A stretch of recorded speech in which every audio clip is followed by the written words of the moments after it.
most obsolete idea is go to school, get a job, work hard, save money, get out of debt, and invest for the long term in the stock market. See, why would you save money when they're printing trillions of dollars? The gap between the 1% and 99% is massive. So what do you do? This is the information age. So the power has shifted. When you look at the big picture, you're also going to know that when something bad happens, something good's going to happen. Mm-hmm. But you got to prepare for whatever is coming. If you think the next 20 years will be like the last 20 years, you know, when you and I go to the supermarket and we buy a carton of milk, we always check for the expiration date. But most people do not check for the expiration date on their brains. When I write up on a second chance, everything is opposite. Instead of get out of debt, I get into debt. And I just refinanced $300 million in debt. I went from 5% to 2.5% interest. I made a fortune. Every month, more money comes in because my cost of money has gone down. So while some financial experts are saying get out of debt, I'm saying learn how to use debt. Debt and taxes make the rich richer. Debt and taxes make the poor middle class poor. So all the rich guys who are doctors or lawyers or, you know, those guys, they're getting creamed. They don't know why. Doctors are getting creamed. Oh yeah, they're making more money, but the take home is less. Sure.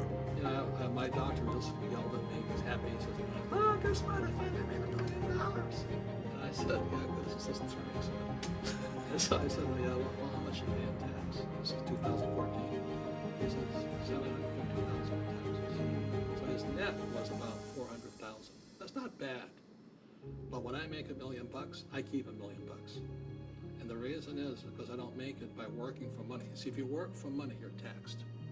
So that's why lesson number one in Rich Dad Poor Dad is the rich don't work for money. What we do instead is we create businesses as entrepreneurs. We acquire real estate. I don't invest in the stock market. Okay? So the reason is because as entrepreneurs, I have more control over my income, how much I make, and how much I pay in taxes. And because I'm an entrepreneur as well as an investor in real estate, I pay zero tax. So every time I make, let's say, $1 million as an entrepreneur, I immediately invested in real estate. That's why I love banks. But the banks are screwing everybody else. You know, terrible. But it's good for me. You see, debt and taxes make the rich richer. And debt and taxes make the poor middle class poorer. You see that? So why do we keep going to school though, Robert? If that's so now let's do the alternative. Here's a devil's advocate question for you. So let's say if everything they teach you in school doesn't work, what if we get rid of school? Then what would happen? Would it be better if we had no educational system at all?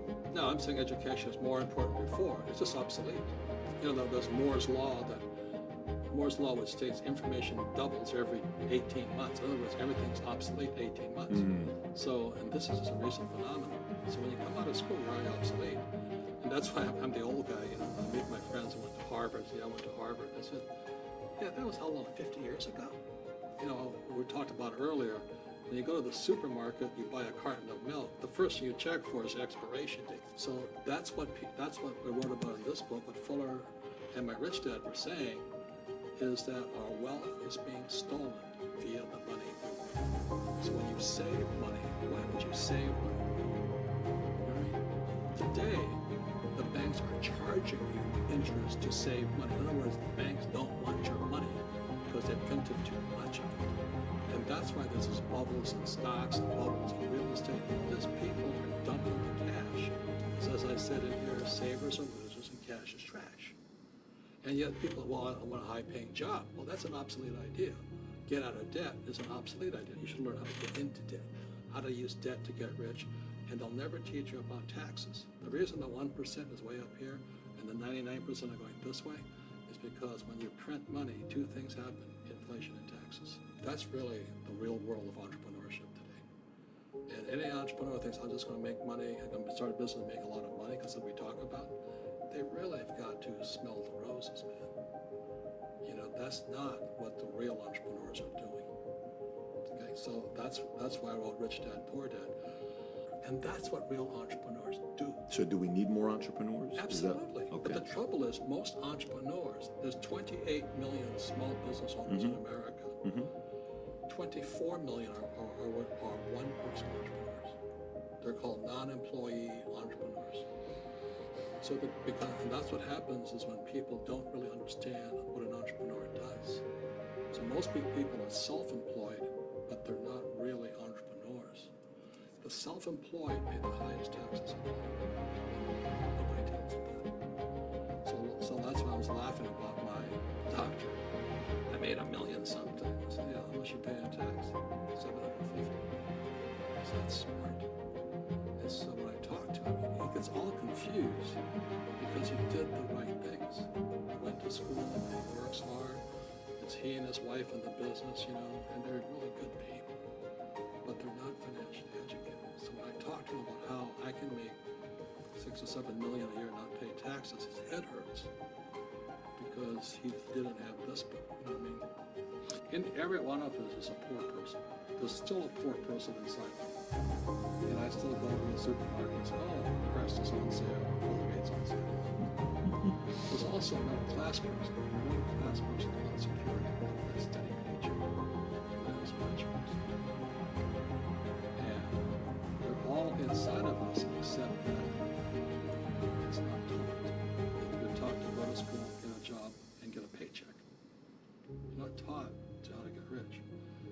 If you read Rich Dad, Poor Dad, my rich dad refused to pay me. He said the paycheck was one of the most damaging things you can take in your life. He says the moment you take a paycheck, you're an employee, and that's the mindset. So my rich dad never paid me. He drove my poor dad, government employee, nuts. You gotta pay people, you gotta pay people. And Rich Dad was not saying that the paycheck was bad. He says he didn't want to be a slave to money. So as an entrepreneur, if Rich Dad folded, I just started another company. I don't need a paycheck. I don't need anybody to take care of me. If my government doesn't like me, I move to another country because they need entrepreneurs. Mm-hmm. So the entrepreneur is not so much the business. The entrepreneur is really the mindset and the skill sets and the different set of rules. You see, I don't operate, small business does not operate in the same rules as big business. Do you think the direction America is going right now, they're driving some of the entrepreneurs out? You can't drive a real entrepreneur out. People say, well, if they make the regulations real hard, the guy can't be an entrepreneur. Entrepreneurs have one thing in common. They keep going. They'll change the rules. They'll reinvent the rules. Mm-hmm. They don't just take one answer. So a real entrepreneur, it really makes no difference which country you're in. That's my belief. So, I love that. It's just a mindset, desire and ambition. Sure. That's what it takes. Sure. That's why I say everybody can open a lemonade stand, but very few can be a rich one. Yeah, it's also called the entrepreneurial spirit. Mm-hmm. But what we were actually talking about was there's no such thing as a bad economy. There's the external. You and I, we all have an external economy, but we also have an internal economy. Mm-hmm. And the willpower is to change our internal economy. So for me, I can see the good and I can see the bad. I don't really give a damn because I'm going to be rich anyway. But a poor person with a poor personal economy, all they're going to see is a bad economy because they don't know how to make money in any economy. So all I'm saying to people, that's what Bucky Fuller taught me, is always two sides, you know what I mean? To use plural, at minimum two. So if you think the economy is bad, it's because your economy is bad. If you think that steady, employment is important, then you'll see an economy without jobs. Your economy. Your economy versus the external economy. Got it. What you control versus what you can't control. I can control. Yeah, it's called an internal focus versus an external focus. Mm-hmm. So the real entrepreneur has an internal focus. That if they fall down, they say, "Oh, this is good, because I'm going to go up higher." The average person will fall down and say, "Oh, I'm going to take some Prozac," or somebody has a mistake. So, the mistakes don't matter. Well, mistakes matter. It means you didn't know something. But a real entrepreneur, whether they fall down, they always can go up. They can stand back up and go higher. Then no matter what happens to them, they get stronger and better and smarter and happier. But a person with a weak internal mindset is that they're so afraid of what happens, it generally happens. Like, people who are afraid of losing their jobs, they generally lose their jobs. Mm-hmm. You know what I mean? Yeah, no doubt. So everything comes through you. Yeah, so the entrepreneur first job is control inside here, not outside there.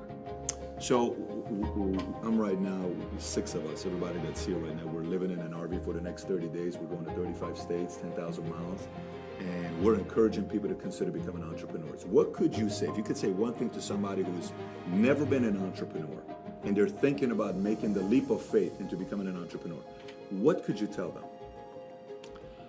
Well, I'll just tell them the same thing that happened to me. My last paycheck, I still remember it clearly. It was one of the worst and the best days of my life. And I was in Puerto Rico. I was working for Xerox, and my boss gave me my last. It wasn't a paycheck; it was a bonus check. I think it was about $30,000, taxable. It's no problem with that. So I got this check, and I went, "Oh man!" You know what I mean? So I was excited, but I was also disturbed. And so this other guy comes up to me. His name was John. And John says to me, he says, "You're going to be back." I said, "Why?" He says, "Because you're going to fail." I looked at him and said, "Look," a few expletive words, because that's what he did. He left Xerox, failed, and he came back. And I said, "Look, you failed and you came back, but I'm going to fail and I'm never coming back." And that's the attitude. Do you know what I mean? If you say, "Well, if I fail, I'll go back to mommy and daddy," then that's what you'll do. So if you fail, that's when I became an entrepreneur, because I had no money. I had no money for years. I didn't have a paycheck. But that's what my rich dad encouraged me to do. He says, when you don't have this paycheck, you get hungrier, smarter, and it's a test of your character. Will you become a crook? Will you become dishonest? Will you cheat and steal? Or will you become a better human being? So really, that's the benefit of becoming an entrepreneur, is you really find out who you are when you don't have anything. If you're an entrepreneur and you're going to be a big entrepreneur, leadership skills and communication skills are more important than a law degree. So now I have another book that just came out. It's called The 8 Lessons in Military Leadership. In the military, I went to military academy and all that. From day one, you learn in leadership. Day one at the academy, I have to stand in front of 20, 18-year-old kids and go, "Section 10, hut." And naturally, they're going to say, "Screw you," And that's why my rich dad never gave me a paycheck. He says, the moment you take that paycheck, you've got to be stronger than that. It's my insight.